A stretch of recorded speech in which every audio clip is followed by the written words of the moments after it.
What's good, people? Welcome back to another episode of RNS. It's been a minute. We've been away, but we are back. Everyone's back. Kweku, what are you telling me? Not much, man. Not much. We're in the grind now. It's the NBA playoffs. It's the running in the football as well. So we're here. And the off season in the NFL. And you know, let's start off with the football because both of our teams lost this weekend. But we're not the same, though. Yeah.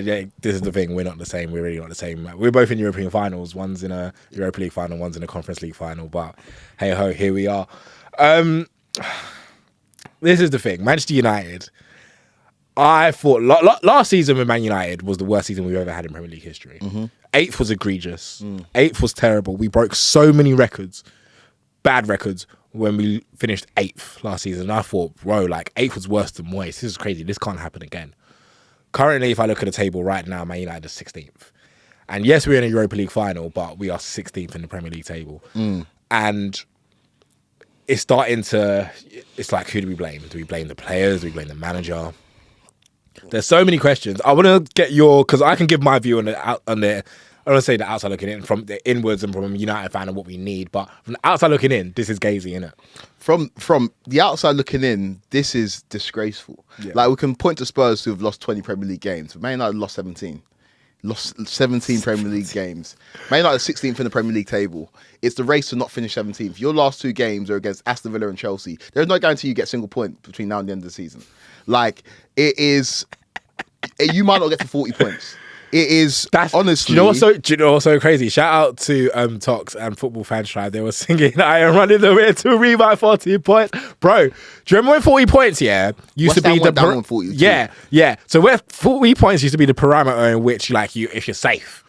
We're not even safe, bro. If this wasn't the worst three Premier League promoted teams we've seen, we would be in relegation. And bro, let's not get it twisted. We've been in relegation form not only for the whole of 2025, majority of 2024 too, because this started 2024, calendar year 2024. So for the past 2 years, we have been in relegation form.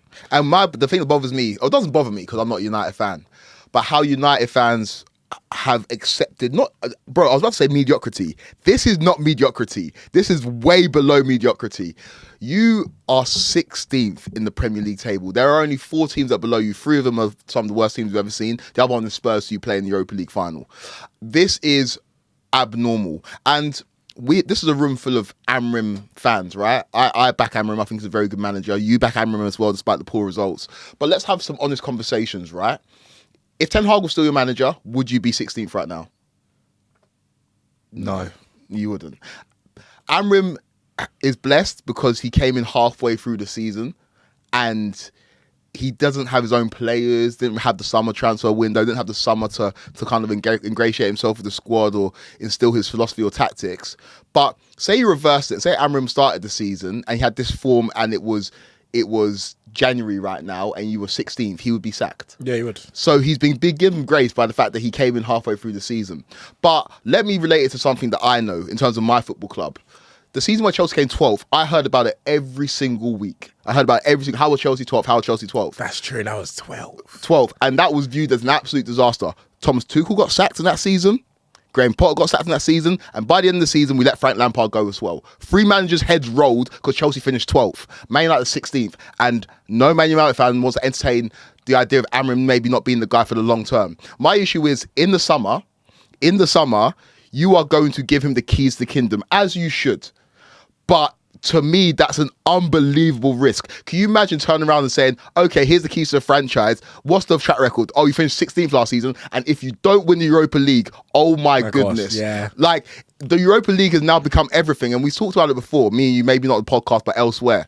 For Tottenham, the Europa League is about the trophy itself. It's about winning silverware. They haven't won a trophy since 2008. For Man United, the silverware doesn't mean anything. If you win it, you're not parading that trophy. You're tucking it away in OT and saying, thank you for papering over the cracks. But if you lose that final against Spurs of all teams, and Amorim's first season ends trophyless, and you finish 16th or 17th, which is very feasible, oh my goodness, what a crossroads you come to in the summer. Because it's not like his manager plays 4-2-3-1, 4-4-2, or 4-3-3. You are going to buy him specific players to fit his system.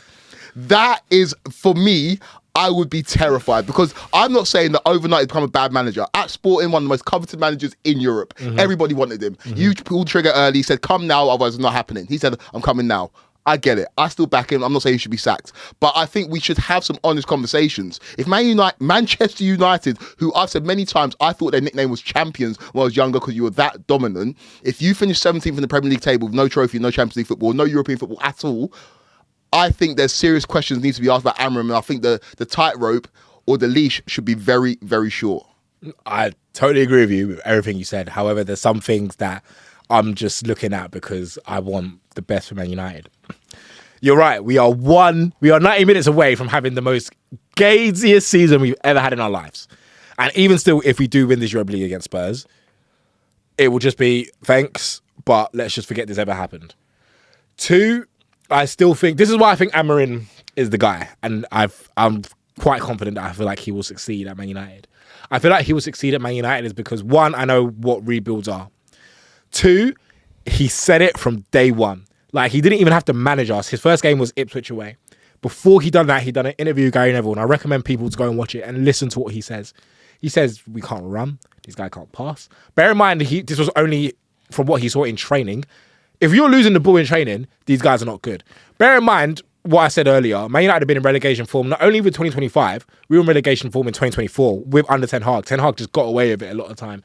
I remember there was a graphic of the Premier League last year under Ten Hag of where teams were and where their XG was supposed to be. We were 8th and our XG was supposed to be around like 15th, 16th. So right now we're kind of performing the way we're supposed to perform with this squad. That's not an excuse, that's just the facts. Secondly, giving the keys to Amorim doesn't mean we have to sign Amorim type of players, because there's no football player that says, I play in 3-4-2-1 or 3-4-3 and that's it. I can't play any other formation. That's not how football works. Yes, I get that, you know what, you might buy a person like Dorgu, for example, who, you know what, his best attributes fit the wing-back role. But when he was at Lecce, he was playing right wing or he was playing left back. He weren't playing 3 at the back. The same way that Victor Gyökeres now played under Amorim, had his best football under Amorim, but if he goes to Arsenal are going to be like, but he plays in a 3-4-3. How is he going to work in Arteta's system? Football doesn't work like that. So I still don't mind giving Amorim the keys to the kingdom when it comes to buying players, because we need a lot of players. This squad is terrible. And I'm going to look into the camera here and I'm going to look at Man United fans.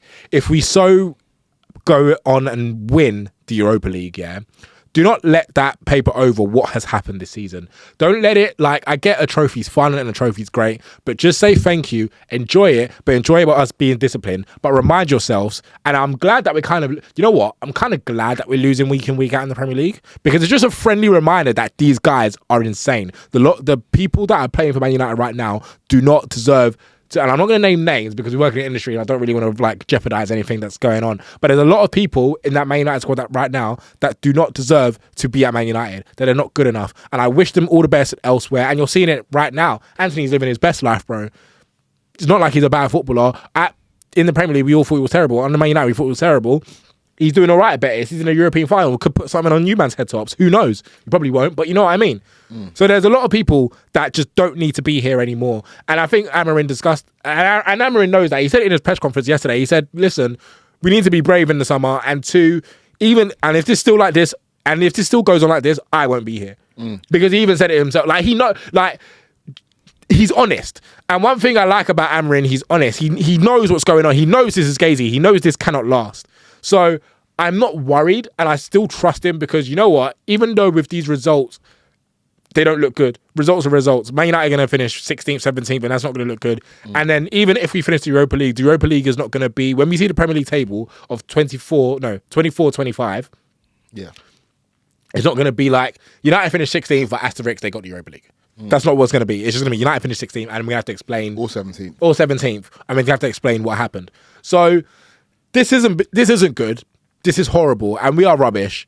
But I've gone through rebuilds before. I know what it has to get worse for it to get better. It's never been this bad for anyone. No, it's never been this bad for anyone. When Liverpool went through their rebuild, right, and Jurgen Klopp took over from Brendan Rodgers, They were, I can't remember where they were in the league, but they weren't 16th or 17th. No, when Arteta took when over, I said they were 8th and they were 8th, and I totally get it. And I'm not defending 16th or 17th Quakes, but I'm sorry, the players we have, not only is the players we have, the players you have are better than being in this position right now. No, they're not. No, they're not, bro. Okay. Well, I think they are because the players, because if you don't think that, then why do you think that under Ten Hag you wouldn't be in this position? Because as I alluded to last season, that graphic showed the XG we were. Under Ten Hag, we were somehow outperformed. And if you go remember, a lot of the games under 2024, because under Ten Hag, remember we were losing to Palace like 4-0. Like you think every manager, any manager that would have come in would still be in this position right now? No, I don't think they'll be 17th. That's what we want. Oh, they'll be in second page in the table. No one will be in top 10. Okay, cool. This is not like this is a mid-table team. And that's cool, but you're not even mid-table. That's the problem. You're not even mid-table. You are JJing with teams that are worried about their. We've been in relegation form for the past since 2024, we've been in relegation form. Yeah, but like in football, nothing's ever perfect, right? Managers come into imperfect situations. Managers come in halfway through the season all the time. They come in halfway through the season all the time. This doesn't happen, man. It doesn't, but I know why it's happening. If this was to happen, say a manager came in when Amorim came in, and he came in and performed like this at like a Leicester, or like at a team a lot worse, Man United, this manager, they'll be talking about sacking him. Yeah. And I think that obviously you got the dangling carrot and the hope of winning the Europa League. And I agree with you in terms of what. So why do you think we shouldn't sack Amorim? Why you shouldn't? Yeah, because you've committed now, and there's the mitigating factors. There's a few mitigating factors, right? Mm-hmm. What you said in terms of the noise that he's made from the day dot about how long it's going to take, what the problems are at Manchester United. I agree with it, but there's also such a thing as I did PGCSE, right? And I was great. I was great at the practical, the theory, whatever. Yeah. The theory of Amorim is great. His theory is amazing. What he's saying is amazing. All the noise he's saying is amazing. The practical, in terms of the performances, the practical is not good enough. And that's just the facts of the matter. And we live in a practical world. Football's a practical sport. You can be the most in tune tactical manager in the world, but if the players aren't performing on the pitch and you're losing games, your head rolls. And my issue is, or not even my issue because I'm not a Manchester United fan. My question is, Tony, what's the goals for next season? What is obviously you need to see what happens in the summer. That's a huge part of it. But what is your expectation for Manchester United next season in terms of league performance? Where do you reckon Man United will finish? We need to compete on two fronts in the Premier League and Champions League. So give me a league position. I can't give you a league position because summer hasn't happened. Can you give me the parameters of where you think you should finish? I can't, Quakes. And so is it bottom half or top half? No, top half. Come on, bro. Okay. I literally said we need to compete in the Premier League and Champions League, and Amorim said this too. It's competing, qualifying for the Champions League. Yeah, season. Yeah. And bro, Amorim's been saying this, bro. He said this. He said, do you know what I love about him as well? He's been saying I couldn't. Even though he shouldn't be saying this, for some fans he shouldn't be saying this, but he's telling everyone where it is. He's like, you man are all worried about the final. I ain't worried about the final. He needs to be worried about the final. No, he doesn't, because this job is bigger than the final. Don't get it twisted. Winning the Europa League will be great because it will make the process quicker. But if you lose, we need to break these niggas down and start again. I don't think you understand. If you lose the Europa League final and don't qualify for the Champions League, the caliber of players that you're going to attract is going to be, because this is the reason why, and people call me crazy for it, right? I don't think the caliber of players is gonna. I'm a Chelsea fan, yeah, and I've gone on multiple platforms and said I would prefer Spurs to win the Europa League than the Man United. Point one is that Chelsea fans view Spurs as rivals, and I do to an extent as well. But growing up, them man never used to beat us. They never used to do anything against us. They never used to get one over on us. In our worst season previous to the season that we finished 12th, when we finished 10th, and Spurs were competing for the title, we still pissed on their parade by the Battle of the Bridge and getting that draw and handing the title to Leicester. Spurs have never been rivals. So for me, Manchester United winning the Europa League and qualifying for the Champions League will mean that because of the size of the club, they can attract the type of players that we want to attract. They become more of a problem next season for teams that want to compete, because Manchester United are still Manchester United. But if you lose that Europa League final, that changes. The finances available changes, and also the ability to attract top players changes as well, because Champions League football is Champions League football. Another point in terms of Manchester United is, we talked about the strikers that you need, right? and you giving your preferential choice in terms of Victor Osimhen, that doesn't look like it's going to happen because of the price tag, because of how much his wages are. We've heard in recent days, recent hours, that Liam Delap is leaning towards moving to Manchester United. I talked to somebody who's close to Delap and the situation, and he said the choices are Manchester United or Chelsea. He's choosing Manchester United, obviously from up north or whatever. So it looks like that deal is not moving towards completion, but it looks like that's the kind of caliber of player you're going to attract. For me, that is not an indictment. That's indicative of the type of players you're going to go for in the summer. We're not going to see a £70 million player come back to Manchester United. We're going to see players that are 20, 30, 40, 50 million. And I just don't know where that gets you next season, especially if you don't qualify for the Champions League. Yeah, but we don't need to buy it. Like, Man United's problem has been buying these 70 million players and they're not performing. We need to buy the players that can perform. So Liam Delap is what are you saying on him? I just don't think Liam Delap is good enough to lead the line at United. Yeah, I just think United to be the striker and the number 9 of United. I think Liam Delap's a good player. I think he's done it in the Premier League, and I've said I think he's going to have a good career. But to have that on his shoulders next season, I'm just not sure if he's ready for it yet. But hey, if he proves me wrong, so be it. But this is the thing: we just need to sign players who are half decent, bro. Like, the players we have right now are terrible. Like, not only, and this has been happening for years, it's happening under Ten Hag as well. Not only do we get out-bullied by players physically in the Premier League, like teams with Bournemouth and West Ham have better players than us technically, bro. Yeah. It's not even just physically these men are not good enough. It's physically and technically. So I'm not, us being 15th and 16th, I'm actually kind of not surprised because there's so many teams I can look at and be like, you have better than players than us, you have better than players than us, you have better than players. Do you know what I mean? Or you can, when did I ever grow up? Coaching should change that. I don't. Coaching can't change that all the time. There's no reason for Man United to be 16th. Nah, bro, There's no reason. Yeah, but you need to get out the notion that Man United just shouldn't that. There's just a flaw with Man United. But any team, okay, cool. You finished 8th last season. That was your worst ever Premier League season. That was even worse than David Moyes' season.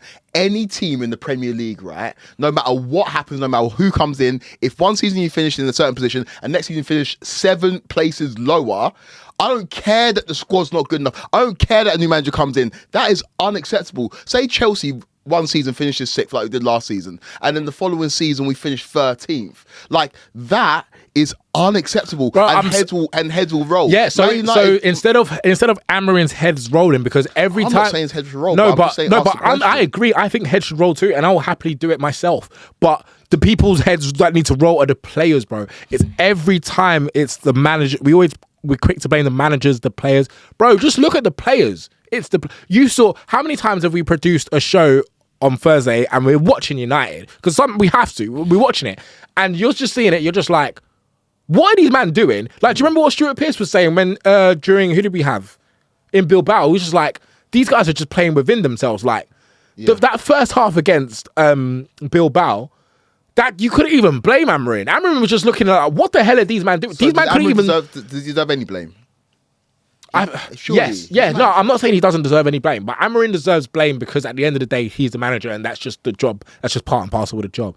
But I'm not going to blame a manager when a player can't make a 5-yard pass. I'm not going to that's just. I can't blame a manager for that. I'm seeing what I'm seeing, and there are so many players at Man United that should not and do not need to be here next season, and Amorim has admitted that. And bro, rebuilds are we watch American sports. This is what happens with rebuilds, bro. I remember when OKC, before they became OKC and Sam Presti picked up all those picks. Do you remember when they lost to Memphis by how much? But bro, by 56. It happens with a rebuild. It has to get worse to get better. But we can't. That's apples to oranges, because in the NBA you get rewarded for playing poorly, right? You get rewarded in terms of the draft lottery. You get rewarded in terms of getting an opportunity to get the best players out of college. You don't get any reward for finishing 16th or 17th. No, we're not. You get absolutely. But this is part and parcel of a rebuild. So a rebuild in the NBA is that sometimes it's intentional losing. I can't say that this is intentional losing in the Premier League. No, this isn't intentional losing. This is just stark and spooky and crazy and hilarious. And for Manchester United, if you don't win that final in Bilbao, brother, you won't change. I won't change. But there are a lot of Manchester United fans who will be looking at it being like, are we really going to proceed with a manager that finished 16th or 17th? And I don't blame them, because I can't I can't And blame I him think because he's losing the the moderates. indictment as well. That's the perfect. That should be a title of the pod. Losing the moderates, because there are people that maybe are in the grey area, not too sure, Amrin in or Amrin out. But when you start to see you losing week in and week out, it's very troubling. And I'm confused, bro. I'm confused by Open the door, close the door. I am so confused. All right, let's bring Zach into this, right? Because Zach's like kind of new to watching ball week in, week out. Like I feel like because of his relationship with you, he's got a bit of an affinity for Manchester United. Yeah, and when I talk to Harriet about Manchester United, right? She's like, Kweku, I don't understand why you get yourself so worked up about it. Because ever since I've been watching football, these men have been trash. And so Zach, from your point of view, yeah, from like an outsider, looking at Manchester United and seeing them lose week in, week out, but being in the final of the Europa League, what's your thoughts on that? I'm on Tony's side. Yeah? Yeah, I just feel like if you look at the situation, these men forced my man into the team. They said, if you're coming, if you want to come here, you're coming now. And yeah, I'm just like, what can he do? Like, I don't think it's enough to put him on the stake. But I don't have the history of like, I ain't got the context. But sometimes removing the context is key. Just take yeah. it from what you're seeing right now. Yeah. From what you're seeing right now without the context, It's bro. gazy, innit? When you're working at TalkSport and you're editing those videos and week in, week out is Man United losing. Is Amrin with his head there? What are you thinking? When you're making Zach? them Amorim UELs, yeah, what are you thinking? You ain't seen Amorim smile, blood. What are you thinking, Zach? I went from this isn't Amrin's fault to, I don't know. I went from completely being on Amrin's side to now he's got I don't know, man. The leash is short, right? Yeah. The leash is short next Oh, season. bro, I next totally agree with cool. you. So let's say we all agree in this room. Yeah. Zach as well. He shouldn't lose his job. I think it'll be kind of insane to sack him. Yeah. How many games is the next season? How many league games is the next season? Say next season you start off first 10 league games. You've lost 6 of them. Oh, he's gone. You've He's won gone. 2 and you've drawn 2. He's gone. He's gone. He knows it. He said it. Okay. He said it. Like, this guy's too honest for his liking, for his own liking. So he says these kind of things. He says like, bro, if this carries on next season, I will not be here. So not even that like they will sack me. He even probably saying to himself like, I will leave because this is not normal. The things he says, yeah, in his press conferences, he's just like, what I am seeing is not normal. He's gone from, listen, Sporting have good players, somewhat half decent football players. I'm not saying all of those players can play in the Premier League, but some of them are half decent football players. You've seen them in Europe. He's gone from that, yeah, to this, and he's saying like, I'm going with niggas right now that can't even bang ball normally. Like, there are so many players in this Man United team that are just not good at football, bro. Okay, cool. Question. If gang pull up, sorry, come. Why is there?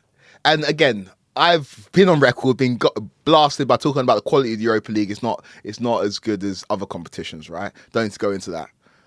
But let's not deny, Man United have beaten some decent teams in the Europa League. So why is there such a stark difference in a competition where you've not lost a game In 400 days. to the Premier League where you can't win a game? Why? Because the thing is, you can talk about the red card against Bilbao. You can talk about the second leg when Inaki was missing and Nico was missing. But in the first leg, you went to Bilbao, who are challenging for a Champions League place in La Liga, and beat them convincingly. Bilbao are better than a lot of these Premier League teams that you're losing to. So why is there such a difference in the Europa League to the Premier League form? Because the Premier League is the most intense league in the world.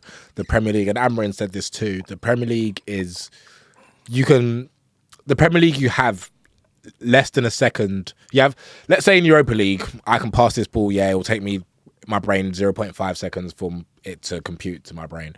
But in the Premier League, you don't have that same amount of time. Someone's on you constantly. It's the most intense league in the world. I'm not saying it's the best, but it's the most intense. The intensity in the Premier League is just up a notch in comparison to the top 5 other leagues. So that's why when you see people that's why when Jamie Carragher was saying Casemiro leave the football before the football leaves you, because Casemiro can't hack the intensity of the Premier League anymore. But when you see him hooping in the Europa League, it's because he's got more time and space. That's what it is. So that's why United look half decent in the Europa League. However, also we got to take to account in this Europa League season, no one's dropped down. So the Europa League has been at a level in which every single team just here, it's going to be somewhat meaty teams, not the top teams of all the top 5 leagues in the world. And at the end of the day, United still have somewhat of half decent technical players in which If they're given more time on the ball and they given more time to kick this ball here, they could probably still do it. But in the Premier League, you don't. If you go to Man United's game yesterday, I watched the highlights of the second goal that Jared Bowen scored at West Ham. Ugarte dilly-dallying on the ball. Wan-Bissaka takes it off. He probably has that time in the Europa League, but in the Premier League you don't. Someone's on you constantly. So that's the difference. It's all down to intensity. And one thing Man United can't do, and as I said earlier, teams in the Premier League are technically better than us, and not only technically better than us, they're way physically better than us. So your expectation for Man United next season, just to get it straight and get it documented, obviously this season you can finish 16th or 17th and win Europa League or not win Europa League, but next season you expect the jump to be challenging for a place in the Champions League. If we win the Europa League, yeah. Okay. Yeah, if we win the Europa League, I think expect... I think that's going to be tough. No, I think it's going to be tough too, but... That's going to be tough. But Amorim said, like, I came here to compete on both fronts in the Premier League and the Europa League. I mean, Premier League and Champions League, that's my job. He's not going to be doing it with half of these players that are playing, and hopefully a lot of these players... But then, like, the kind of summer you're talking about, and the way you're talking about these players, I know we have to move on, is like... You need to get rid of 10 players and bring 10 players in. We done it last season. We got rid of 10 players last season. We can do it again. And that was 8th. So the fact that we got rid of 10 players like last season, cool, we need to get rid of more. But some of the players that you got rid of last season, what kind of players are we talking about you got rid of last year? Scott McTominay. McMuffin. Yes. Yeah, that's Scott McTominay. Yeah. Who else? Greenwood, Kambawala. We're talking about players that don't. We're talking about players that don't play. No, but this season. No, but so this is the thing. This season, you're talking about players that play. You need to get rid of. Okay, other than Greenwood, yeah, but Kambawala was starting when we were. No, but he was starting because okay, and I know last you season we had you don't want injuries to say names, right? But some of the players that you say we're going to have to get rid of are playing. Yeah. So like you're talking about a summer, an unprecedented summer where there's going to be a transition of 20 players, where 10 players leave, not 20, 10 players but come a in. lot of the players that are playing. Cool, I can go through it because I don't care about Man United. Ericsson, he's going obviously. Yeah, he's already going. Lindelof is going as well. Already. Who else? Like Maguire. We've got a bet on this. I think Maguire stays, but Maguire, from your point of view, needs to go. Casemiro, from your point of view, needs to go. Hoyland, Onana. These are players that are starting games. Dalot. Who else? Onana's probably going to go now. Yeah, He's I've from included Saudi. that. So he's got 7 so far. Garnacho, does he stay? You need probably selling for the peas. Well, I think Garnacho is either he signs a new contract or he goes in this summer. So I think Garnacho probably goes. 8 in the summer. These are players that are starting for Manchester United, bro. Yeah. I just don't know if the summer's long enough. And that's why I was kind of not disappointed. And you didn't have the peas. But if you look at like your January, like that's an opportunity to get some business done, early business done. You didn't have the peas. Didn't have the peas, but Casemiro can go in January. No, you couldn't. Why? Because if he would have gone in January, someone would have signed him. But Casemiro is now coming out and saying that he's going to see out his contract. Well, he said that in January. So like, so that's another player that's just still going to be there. Yeah, but that said he wants to see out his contract. And I'm sorry, if I was earning Casemiro's money, I would come out and say that too. So how are you going to get him to leave? Oh, Saudi can go and grab him, bro. Like, he's got 1 year left in his deal. I don't think he's going to sit there. Yeah, fair enough. The optimism, I get it. But, like, I struggle to see how the progression can happen over one summer. So we'll see. No, I think I'm not saying we're going to, like, regardless of how this summer, we're going to end up winning the Premier League or whatever. But I think going from 16th, 17th to challenging for a place in the top 4 is tough. I don't think so. We saw Forest do it this season. Yeah, and then we saw the owner come on the pitch and move mad. Yeah, and that's what happens. Good transition. That's a good transition. Let's just quickly touch on Marinakis before we move on to NBA. Nottingham Forest, they're throwing it away, right? They had a derby against Leicester on the weekend. Ended up drawing that game 2-2. Leicester, by all accounts, are one of the worst teams the Premier League's ever seen. Forest were a few months ago, in pole position to not just finish in the top 5, but finish 3rd in the Premier League. People talking about maybe finishing 2nd. And now they find themselves on the outside looking in. Marinakis, a very enigmatic owner, a man that's got a checkered past, a man that also owns Olympiacos, a man that earlier this season was banned for 5 games for spitting at an official. We saw him on the weekend walk onto the pitch and berate Nuno Espirito Santo after his side drew 2-2 against Leicester. We have different opinions on that. I think it's unacceptable. I feel like there are certain things you don't have to do. You don't need to do. There's no reason to do that. You could just literally do that. You can wait 5 seconds and do it in the tunnel. Doing it on the pitch is sending the message. What's your thoughts on what Marinakis did, and do you agree with it?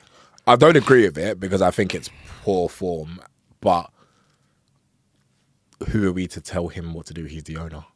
Like, at the end of the day, Marinakis is looking at the context of this team was in pole position to make top 3.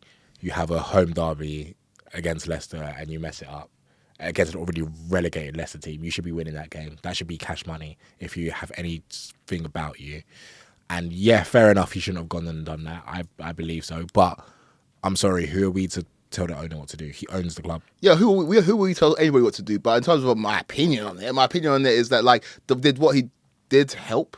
Does it help a situation? No, but bro, crazy owners happen all the time. And I'm sorry, if you're putting I'm looking at it from a human perspective. If you're putting your money and stuff into that and you can't even bloody beat Leicester at home, someone needs a slap, innit? Do you know what I mean? Nah, I completely disagree. I think that there doesn't need to be a narrative. They're covering the game on Super Sunday, right? And as soon as that happens, that was the talking point. That doesn't need to. It's just unnecessary. There was no need to do it. Well, this is the thing. This is the thing. I think maybe because I've watched sports, a lot of other sports with crazy owners, and this is something we don't see in football. Yeah. So for us yesterday, this was just like, whoa, what is the owner doing on the pitch? Yeah. Owner should never go on the pitch. This isn't football. This isn't right. Yeah. But I was just like, that's just the way we want to view football. Yeah. That's not who are we to tell the owner? It's not a random nigger. This is the owner of the club. Yeah. Who are we to tell him to go onto the pitch? So in other sports, when you have owners like that, when you have a Jim Dolan, when you have a Jerry Jones, when you have owners like that, those teams don't win. No. The best owners are the Robert Kraft. The best owners are the Roman Abramovich. The best owners are the ones that move in silence, like G's and Lasagna, bro. We don't need to hear or see. We don't need to hear or see from an owner, bro. Your job is to be the custodian of the football club, give the club some peas, and hire the right people. You do not need to be walking on the pitch in your t-shirt. That's not true, because we know a lot about Robert Kraft, bro. Pardon? We know a lot about Robert Kraft. A lot about Robert Kraft, but Robert Kraft said, Bill Belichick, deal with it. You've hired Nuno. Bear in mind, you've changed the situation up, right? And you made the right decision. You brought in Nuno, and Steve Cooper had to go. Right decision. You did that for the football club. This man, your team finished 17th last year. They're going to finish in a European place this year. It might not be Champions League. We do not need to see that sloppy mess walk onto the football pitch and berate his manager. But why? Because it doesn't help anything. Why does he need to do it? I'll ask you that question. Because he can. Cool, but that's not a reason. Why does he need to do it? It's not a reason to do it, but we're us as football fans, because it's just Does that help? Will that help Nottingham Forest win the next game? No. Well, yeah, because now it's if I lose again, this could happen again, and we can make that. I don't think that will necessarily translate into a win. And even if it doesn't help, I don't care. Who are we to tell my man what to do? Half of the times when Jerry Jones says the stupid stuff he does, or Jerry Jones says this, and it doesn't help the Dallas Cowboys, but that's just because Dallas are Dallas. No. The reason why Dallas are Dallas, brother, the reason why Dallas are Dallas as a Dallas Cowboys fan is because of Jerry Jones. It's because of Jerry Jones. Yeah, but then you can say the head coaches as well and stuff like that. Who hires the head coaches? Yeah, no. Who supersedes the head coaches and means that they don't have any power? The head coaches are just mouthpieces. Mm-hmm. These guys don't do anything because Jerry Jones and his son are running the team into the ground. Mm-hmm. Marinakis deserves a lot of credit for investing in the football team and taking them from 17 to 7. So he's not running the team into the ground. For 100%. But walking onto the football pitch and berating the manager doesn't do anything to help the situation.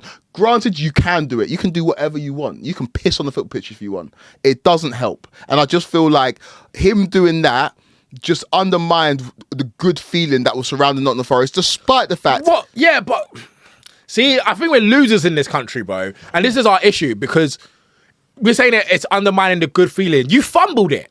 It's not like they had City at home. They beat City at home. You've seen at Nottingham Forest, how many people have gone to the City ground this season and get tumped up? So the time where you're actually having to pull your socks up and win a big game against an already bro, we've got to realise this wasn't he lost to City and we're just the context of it. They lost to an already relegated Leicester. They drew, to an already relegated Leicester. I understand that. They had to win that game. That was a must-win game. I had Max Scott coming on TalkSport saying how big of a game this is because they've already fumbled it. This was an already relegated side. Yeah. A derby as well. What do you have about you to just go and get the 3 points? Right, cool. Nottingham Forest has been getting the 3 points ever. A question. Okay, and on the same weekend, right? Man City, by who all accounts are not having a great season, against if not the worst, the second worst team we've ever seen in Premier League history, right? In Southampton, they also fumbled it. If we see Sheikh Mansour going to pitch, is he justified to do that? St Mary's different. It's away. It was away. Brother, it's away. No, bro, it's away. Don't do that, no, bro. But it's away, don't do that, though. Don't do that. Away against the worst team we've ever seen in the Premier League. Yeah, but don't do that, that's bro. That's different not different. Well, yeah, it is. Oh, tough night at St Mary's. Get out of here, bro. No, that's not what I'm saying, Quay. I'm not here. saying. I never said tough night at St Mary's. So why is it different? Because it's away. Because one, Sheikh Mansour can't just walk onto the pitch at St Mary's. He could if he wanted to. No, he couldn't because he doesn't own the club. He could if he wanted to. He doesn't own the club. He could if he wanted to. Okay, even if he could if he wanted to, there's still some loopholes in which that one, you could be trespassing because you do not own Southampton. Yeah. 2, you are away. And 3, do you know what I mean? I just think it's different. Not enough sorry, Marinakis, you're at home. It's a big game. You have to win. And I'm not saying he should have done it. He's so I'm not saying bro. No, I'm not saying. Listen, I never said he should have done it, but I get why he's done it. I don't get why he's done it. No, I get why he's done it. That's a massive opportunity you fumbled. I don't get why. And fair enough, yeah. And fair enough. So say when Man United. Okay, so we live in different worlds. It's all hypotheticals. Man United played against Leon, and you're fumbling the bag. Yeah? You're just fumbling it, and luckily Money Mags comes up with a winner or whatever. But say you lose that game like you were on course to do. If Jim Ratcliffe walks on the pitch and starts berating Ruben Amorim, will you be okay with that? No, you wouldn't. No, but I wouldn't care. Get out of here. No, but why would I care? Get out of here. Because you know why you'd care? Because you know that Ruben Amorim is more qualified at his job than Jim Ratcliffe. If Jim Ratcliffe, after the game at home where you had a tifo, walked onto the pitch after Leon and started berating Ruben Amorim, I'm telling you for a fact that people wouldn't say that should wash. People would be saying, what the hell is that man doing? But that's what I'm saying. Insane, bro. No, but that's what I'm saying. People would say that. No, but you wouldn't say that. No, because at the end of the day, right. One, I think that shows that as an owner that cares. I think in this country, we have this weird superiority complex as fans, where we as fans, think we own the football club. And don't get twisted, fans do help when it comes to football club and match day revenue and thinking. I totally get that, but we don't own the football club, brother. If I lose my job tomorrow, Man United are not going to go bust. Do you know what I mean? If 1 or 2 season ticket holders lose their job tomorrow, Man United are not going to go. So bust. to answer the question, if Jim Ratcliffe walked on the pitch after the Leon game to berate Ruben Amorim, you'd be all right with that? I would be all right with that. Okay, fair enough. It wouldn't make me change. It wouldn't make me change anything. It's just. But you'd be all right with it. I would be all right with it. Okay, People won't. The moderates won't. Okay, fair enough. But I would be all right with it because I don't care. That's a different perspective then, because I wouldn't. No, because it's just the way. No, because what we want in this country, is the way. I don't like it. It's as fans, we just want football to be the way we want it to be, and for what? Do you know what I mean? We want fans to be like, okay, I want this to happen. I want this to happen because I spend my hard-earned money on this. Yeah. And life don't work like that. Yeah. It doesn't. Yeah. It really doesn't work like that. The same way, and I don't think that happens in America. Okay, it doesn't really happen in America. Question. Me and you work on the Thursday night show together, right? Mm-hmm. And say we're getting great views. We're getting the whole season we've been banging. Clips are going out on YouTube. We're slapping. The kickoff is the marquee show on TalkSport. There's one week where we forget to dump something, and our boss walks into the studio and starts berating us in front of everybody. Will you be okay with that because he's the boss? Well, we messed up. So you'd be okay with that because he's the boss? You'd be all right with that? Him berating us in front of everybody in the building? You wouldn't be. You would not be. And it's not even. It's Scott Taunton walks into the studio and he starts berating us because we messed up on one show, despite the fact that the whole rest of the season we've been on point. You'd be okay with that?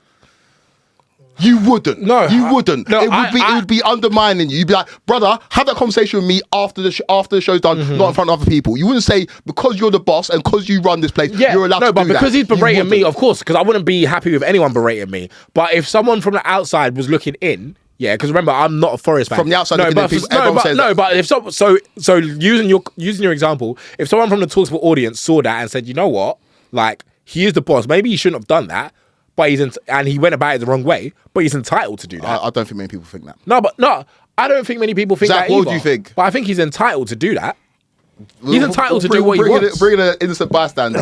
If that happened to you at work, and you you're putting out sick clips, the videos are sick, the ULAs are sick, but then you mess up, and then somebody comes in front of everybody on the floor, and don't pull you to one side, pulls in front of everyone on the floor. The boss comes in and says, "Bro, fix up," and starts berating you. You'd be okay with that because the person owns the company. No, of course. I'm not saying you can't be pissed. I'll be pissed. I don't, not even just be pissed. Is that fundamentally okay because he owns a company? Nah, you can't do that. Listen, Zach, it's not fundamentally okay, but we can't tell him what to do. You can't tell him what to do, but I'm not He saying owns the company. I'm not You saying you can't can tell him tell what to do, but I'm saying that's not.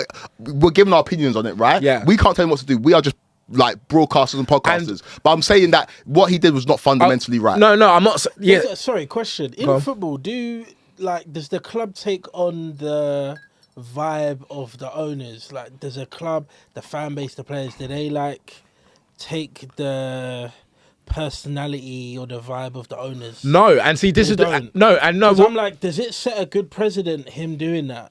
No. Especially Well, after no, such- because what and we will that make it a bit toxic in there? Will it make it a bit? Yeah, no, of mad? course it Like, will. But that's what- all my thoughts. Like, It's just not. It's not beneficial to anybody. No, That's it's I'm not. thinking, But what? is the greater good bad or is the great good good? Like, great good. Come Great on, good's man. bad. There's no. I don't think there's any justification. like, is there any for it. positive? Like, is there any? What's the positive from it? Because he's the owner, he runs football club. He's allowed to do it. But then Tony's saying it brings back a bit more of What accountability? a bit more character in the game. It brings back a bit more. Is that what you're trying to say, Tony? It brings back a bit more.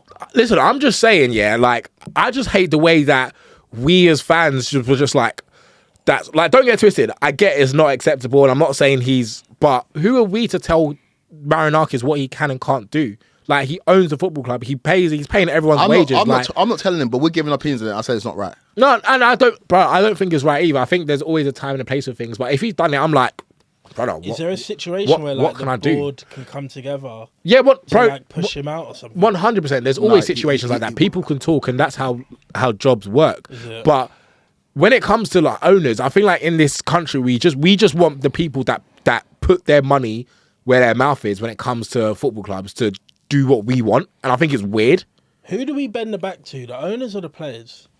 What do you mean? As in, like, when players come in and they treated like the gods, like, They should be, bro. Well, this is the thing. Or do the players come in and they've got to bend to the owners? They should be. They should. No, they should be. what's But the dynamic? What's the dynamic? because and this is why England is different, and this is why football is different, and this is why football is the best, right? When the Kansas City Chiefs win the AFC and then eventually go on to win the Super Bowl, right? And they're up on the stage, the owner's up on the stage receiving that trophy and giving the speech. In football, that's not the case because the people who are paying the admission are paying to watch the players, are paying to watch the players play the tactics of the manager. We are not paying to hear from an owner. Your job as an owner, the reason why Roman Abramovich was the best owner is that he moved in silence, bro. I don't need to hear from you. I don't know what his voice sounds like. I don't need to hear you. I don't need to see you walking on the pitch and berating the manager. If after that game, we hear of a bust up backstage, that's cool. That's what happens. But for you to walk on the pitch is making a statement that doesn't necessarily benefit anybody apart from your own ego. I think it was a terrible thing to do. But isn't that weird though?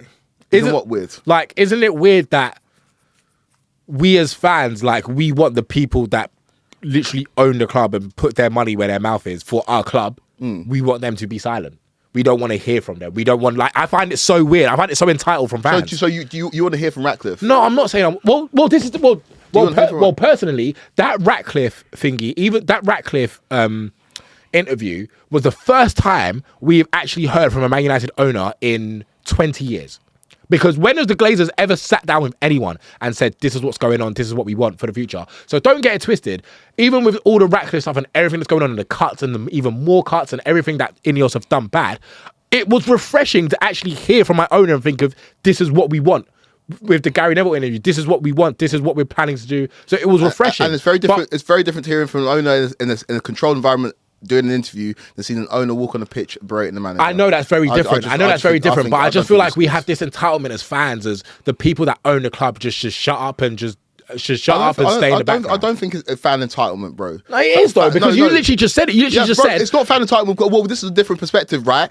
I think the fans of football are fucking everything, right? The reason why this is the best sport in the world, the reason why, like, I love the NFL, I love the NBA, but there is no comparison with the sports, and the reason for that is the fans of football are different, bro. The fans in football are very different. The fans of football, brother, like these billionaire owners who nobody can say boo to, reneged on moving to a Super League that was going to generate them billions because the fans said, fuck that, I'm breaking into Old Trafford. Fuck that, I'm taking to the streets of Northwest London. Fuck that, I'm taking to the streets of fucking Fulham Road. And we're not having the Super League. The reason why football is the best sport in the world is because the fans are the lifeblood of it. The fans are the reason why the footballers get paid that money. The fans are the reason why these owners own this football club. Nobody can tell me that fans should just sit there and take it. No, they shouldn't. Fans are the lifeblood of football, and without fans, football's nothing. We watch lockdown football. I think that's cat. We watched lockdown football, and Man United were the best away team we've ever seen. The reason for that is because there was no fucking fans there. There was nobody sticking the pressure on them. Football is about the fucking fans. The reason why I hate VAR is because it takes the joy out of football. It takes the joy out of fans celebrating a goal. Fans in football are the reason why football is football. And so to tell me that fans should just sit there because this fucking fat Greek man wants to come on the pitch and start chatting to Nuno Espirito Santo, nah, fuck that. He's an idiot. He's an idiot.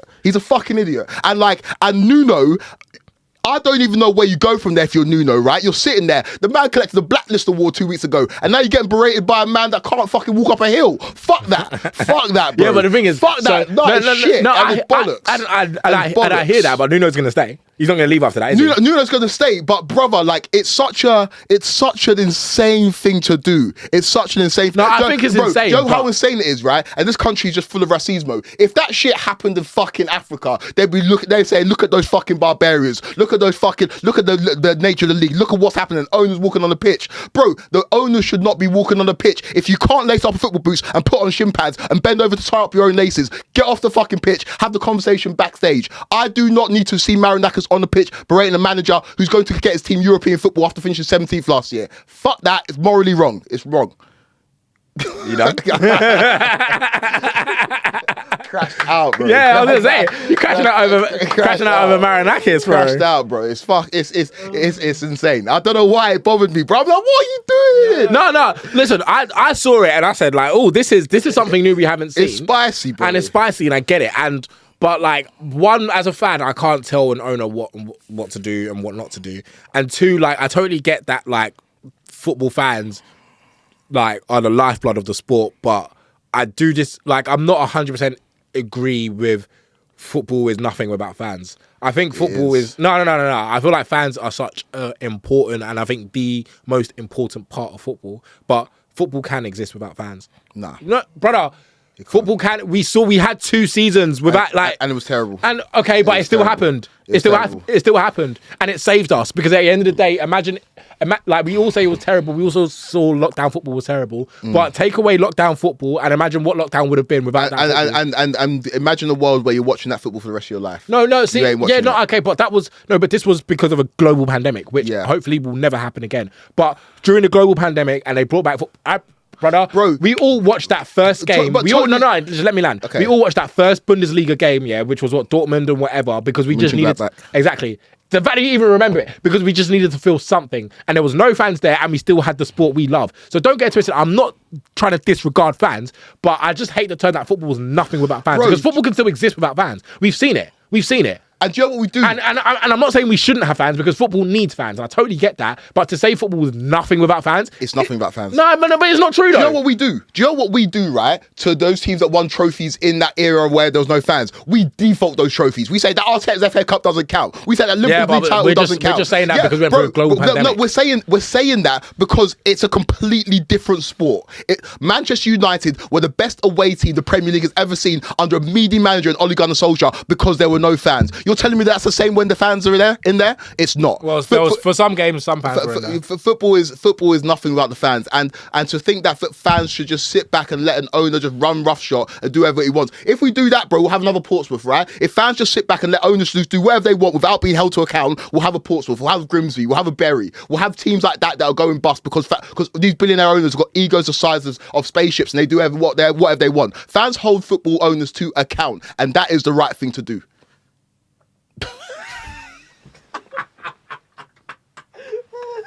Question, yeah? Oh, I'm dying. Question.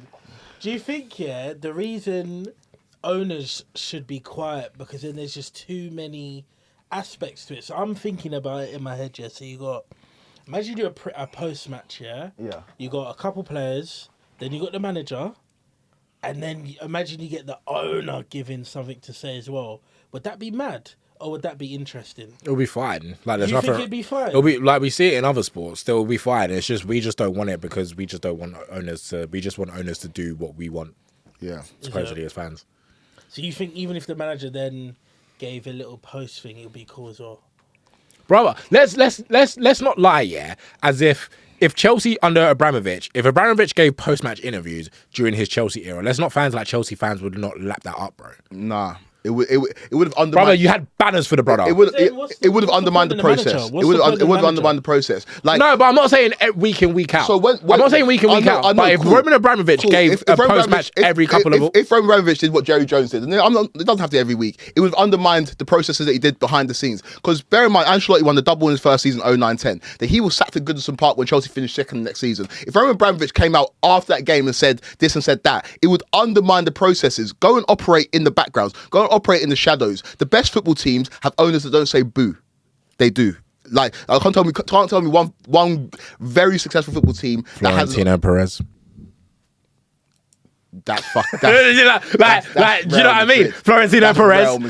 That's an owner and chairman that is one of the most famous owner and chairman who's always at the forefront of everything. Yeah. Every single big player goes and has an interview with not the manager, Florentino Perez. So it can work. And it can work. You don't see Real Madrid complaining about Perez. You just it can work. It's just in this country we just don't want owners to say want them to say Pim and that's it. And I don't get why. Yeah, fair. It can work. It can work. Because we would all love to be Real Madrid, wouldn't we? We would all love to be.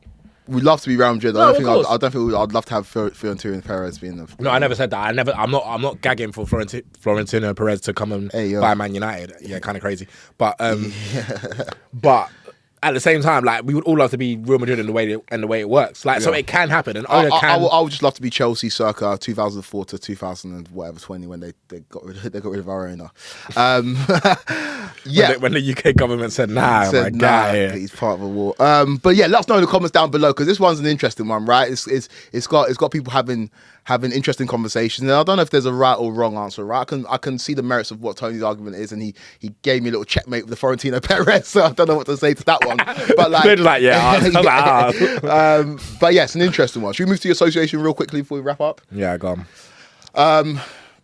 I don't know. It's quite difficult to put out content when the NBA playoffs is in full flow because it's like game after game, day after day. So let's have a broad strokes view on the NBA players as a whole. LeBron and the Lakers are out. KD didn't even make it to the playoffs. Steph is in a fight for his life and he's injured right now. And it looks like Minnesota are the favourites for that without Steph. So we're now entering like a new era of basketball where the pillars of what made the game great for the last 10, 15 years are slowly being phased out. And we've got this new crop of players that are carrying the league. Jokic, who's kind of a reluctant face of the league. We've got Ant, who's doing his thing but slightly inconsistent in the playoffs. We've got SGA as well. In the East, we've got Jason Tatum, who again has been inconsistent in these playoffs. We've got Tyrese Halliburton, who got voted the most overrated player in the NBA, who's about to lead the Pacers to another Eastern Conference final. Do you think that we're in a new era in the NBA? And what does that new era look like? The new era, it's weird. It's a really weird era because we've gone from probably the greatest era of the NBA, if I'm talking like how many greats were within this era. Like I'm not sure if we're ever going to have an era with this many top 10 players. No, maybe the Magic Bird era. Magic Bird era, like some that crossed over to the Jordan era as well. I don't know. It's a tough one. It's a tough one but because it was a great era. It's a great era. I think maybe it can judge with the Magic Bird kind of in the introduction of Jordan era. So now we're going into this era where we're trying to get these young niggas to replace them, but it's just not going to happen. We're not going to have another LeBron James. We're not going to have another Steph Curry. We're not going to have another KD. Like those are three people that are probably the greatest nigga alive, greatest scorer of all time, and greatest shooter of all time. Yeah. Like, just because these great players are coming up, they're probably not going to have that. Like, and I don't think Ant is going to be any one of those things. I think Jokic maybe can. Jokic's probably the only one, but again, he's already in his 30s. That he could be maybe no, he can't be the greatest center of all time. No, but he'll go down as like I think a top 10 player of all time. Yeah, probably. So that's one. Yeah, but like he's not going to be the greatest at anything. No. Yeah, he can't be the greatest centre of all time. No, but he's the greatest passing big man we've ever seen. Okay, cool. Like, yeah, but it's just like Bro, like we've never kind seen of permutations. We've never seen a big man run the floor. Bro, he's a unicorn. Yeah, cool. Okay, greatest passing. Jokic, big but I man. get your point. Jokic is the only one. Yeah, Jokic is the only one. So we're going into this new era of the NBA where it's just like we just want someone to just grab it by its neck and just say like, this is my era. And we don't have that right now because I don't think maybe Jokic, but again, Jokic is, I'm not saying Jokic is getting old because Jokic has been the best player for the last 5 years and it's probably going to be for the next couple of years. But there's not a young guy unless Wemby's our only hope where we feel like this is a generational talent that could be his era if we're not careful, if the Spurs align with the right team and the right people around Wemby. But it's a weird one because the Pacers, again, like if I go to someone right now, name the Pacers starting five. Some people can't. Yeah. And it's not like and when you think of the Pacers, you think of like the Ray Allen Pacers, the George Hill, even the George Hill Pacers and the Paul George Pacers, the Reggie Miller Pacers. Like those are the Pacers you think of. But when you got like Miles Turner, Pascal Siakam, what the Halliburton, do you know what I mean? And him already having the most overrated, because that was done by players, right? I think so. That was done by players. So even the players don't even rate him. And don't get twisted, he was in the Team USA team. He barely played, but he was in there. So like some people do rate him. Yeah. But it's just a weird one. We're going into a weird era of the NBA where there's not someone to take the mantle just yet. And unfortunately, because there's not someone to take the mantle, we are still clinging on to these old heads. But these old heads don't have it anymore. Like we all went into this playoffs thinking, you know what, LeBron, even though LeBron is old, like Luka and him, they should be getting around. And then they got bounced out in 5, bro. Yeah. KD's, I'm like, oh yeah, no, but KD's with Devin Booker. Devin Booker's hard. KD didn't even make it. Yeah. Like Steph right now, like Steph is the only one that went up against the Rockets and Jalen Green and beat them, but they took him to 7, bro. Like if it wasn't for like having that Game 7 nous and stuff like that, they could have easily lost that series. Yeah. So it's a weird one. We even need to wait for Wemby to take the mantle. Yeah. Because I don't think Jason Tatum's going to do it, because when Jason Tatum's jump shot's not working, everyone close your eyes. Yeah, I don't see anything, bro. What do you see? I don't see anything. So it's shout out to Colin Cowles. Shout out to Colin Cowles. It's a weird one, Quakes. It's a weird one in the NBA. I agree with you. I think we're moving into an era where it's less superstar dependent. Because if you look at the Minnesota series, right? Ant's not playing that well, but Minnesota are in control in that series. Like, if you look at the Denver series, Denver. Who are Denver playing again? Brain's not working. Clippers. Denver, no. Now? Yeah. OKC. Denver OKC series. Jokic is not having his best series, but they're still in the series, despite the fact that OKC were the best team in the league by a country mile. If you look at OKC in themselves, like Shea, who's the presumptive MVP, is not having a great series, but his team are still performing to a decent level. I feel like back in the day, there is not a chance that Cleveland are getting anywhere unless LeBron James is dropping 30. Back in the day, like, before Kevin Durant came and made it cracked. Like, Golden State aren't getting anywhere unless Steph's hooping, Steph's balling. But right now, we're in a stage where the best players on the best teams don't even have to be hooping that much. I know that Halley came clutch in the last quarter in Pacers' last game, but he didn't have a great game. Yeah. I think and then the game before that, he had like 4 points. We're moving to an era where like there are good teams, but their good teams are not solely dependent on their best players. The best players can have a fairly average stat line, but if your 3-and-D guy or if your 6th man gets you 20, 25 points, then you've got a great chance of winning the series. Whereas back in the day, it was give it to LeBron and pray. Give it to Steph and pray. Give it to KD and pray. Take me to the promised land. Well, do you think that's because like none of these new young niggas are ready to be stars and be that guy yet? None of them are that guy. None of them are that guy. None of them are like, give me the ball, I'm a bucket. Like, we're seeing Jason Tatum pass up, driving to the rim, where he's more talented than all of those Knicks players because he's beholden to the system. Joe Mazzulla's like, nah, we're going to do what we're going to do and we're going to shoot threes. And we saw them miss like 100 threes in 2 games in the series against the Knicks. And obviously they got game 3 back. But like, players are more beholden, similar to football, players are now beholden to systems. And we are not seeing players grab the ball by the horns. Oh no, what is going on with sport, bro? Like, it's Are we losing recipes? Huh? Are we losing recipes? We're losing sauce. We're losing like je ne sais quoi. We're losing individualism. We are losing hero ball. We're losing players who just say, this is me, it's on me. If we win or we lose, it's on me. Right now, we've got a situation where if a team loses, like, the system weren't great or this didn't go our way or whatever. Whereas back in the day, like, for better or worse, like if LeBron James loses in the playoffs, it's on him. It's on him. Even if it's not his fault, it's on him because he's the best player. But right now, if the Celtics go out, granted, because of the narrative, we're probably going to look at Jason Tatum, but we're probably going to look at Joe Mazzulla as well. Yeah. We're not going to look at the superstar. Whereas we'll look at Porzingis as well. What's going on with him? Yeah, it's not what we like remember or recognize in the NBA, and it might make for better team basketball. But in terms of the selling aspect or the reason why people watch the NBA is for the superstars. It's to see the best players drop 30 to 40 points in big games. And I just don't think we're getting that as much. So let's see, right? Because, again, case in point, I get it, LeBron's old. I get it, Luka came halfway through the season. But the only person getting the most blame for them going out is JJ Redick. JJ Redick is getting the most blame for that. That didn't happen back in the day. Back in the day, that's LeBron's fault. Yeah. That's Luka's fault. Luka ain't defending. Luka's a cone on defense. But everyone's saying, oh, JJ Redick, is he good? Like, people pointing out that he wasn't clutch at Duke as to the reason why the Lakers lost in 5. Like, people are trying to find other reasons apart from the players as to why teams are losing. Like, the Celtics are missing ridiculous amounts of threes and Jason Tatum's passing up, driving to the basket, and people want to find other reasons. So let's just keep an eye on it. But I just think that the players just aren't of the level that they were in the previous era, and they don't want to be that guy either. People and who should want to be the face of the league said, I don't want to be face of the league. It's crazy. This is happening in the Premier League as well. Oh yeah, it happened. Bro, it's been happening in football.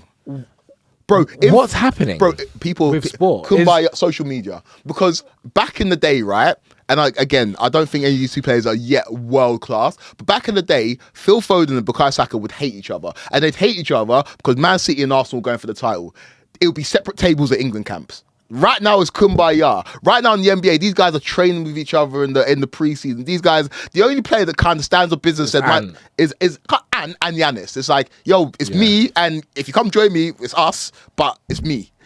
Right now, and LeBron kind of facilitated this because of the kind of guy he is, the greatest nigga alive. He's more collaborative in his approach. And I think that's kind of fed into this new generation where it's like, yo, it's more collaborative. It's not a case of it's me, it's us. And it might make for more cohesive team basketball, but it doesn't make the NBA that I love. Sports getting woke, blood. It's woke nonsense. Shout out to that green wall in Soho, blood. Yeah, bro. I don't know where the hell that is, but yeah, man. I think we just need to watch it closely. But I'm enjoying the playoffs. It's playoff basketball. Yeah, I'm enjoying it. But so it's making it better for teams because obviously, like with the Nuggets right now, you got people like Aaron Gordon moving crazy. You got Christian Braun who had a good night last night. You got Westbrook making. But bro, like I remember, right? I remember, and we couldn't have this again in 2018. LeBron. Cleveland were ass. Cleveland were ass. They had no right to make it to. They had no right to beat Boston in the Eastern Conference Finals. Boston was just a better team. They had. Didn't they get taken to 7 in every single series? Bro, it was just LeBron and a bag of chips. Yeah. I'm so sorry. Sorry, George Hill. That just wouldn't happen now. That just couldn't happen now. Like, bro, the finals we were getting was LeBron versus Steph and KD, or LeBron versus.